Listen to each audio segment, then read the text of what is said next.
మీ అందరి సమక్షంలో మీ అందరి సాక్షి ఒకటే మాట చెప్తా ఉన్నా, ఇవాళ విర్రవీగుతున్న పోలీస్ అధికారులు, ఇవాళ ఎవరైతే రేవంత్ రెడ్డికి చెంచగాల లెక్క పనిచేస్తున్న అధికారులు ఉన్నారో ఒక్కొక్కరికి తప్పకుండా నేను చెప్తా ఉన్నా, 3 ఏళ్లలో మళ్ళా వస్తాం.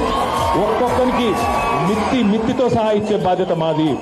మీ సూర్యాపేటలో నల్లగొండలో కూడా ఎవడన్నా ఎక్స్ట్రాలు చేస్తే వాడు ఎవడన్నా కానీ కలెక్టర్ కానీ మన అయ్య కానీ ఎవడన్నా కానీ ఎక్స్ట్రాలు చేస్తే వాళ్ళకి చెప్పండి, పేరు రాసి పెట్టుకోండి. నేను పక్కా చెప్తున్నా 3 ఏళ్లలో మీ అందరి దయతో తెలంగాణ ప్రజల ఆశీర్వాదంతో తిరిగి కేసీఆర్ గారు ముఖ్యమంత్రి అవుతారు. బరాబర్ హిసాబ్ కితాబ్ చేస్తాం.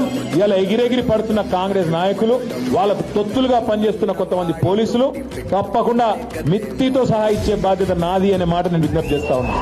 ఎవన్ అయ్యకు భయపడేది లేదు. రేవంత్ రెడ్డి కాదు వాని తాత జేజమ్మ దిగొచ్చిన మళ్ళా కేసీఆర్ గారు ముఖ్యమంత్రి కావడాన్ని ఎవడూ అడ్డుకోలేడు. ఇది వాస్తవం.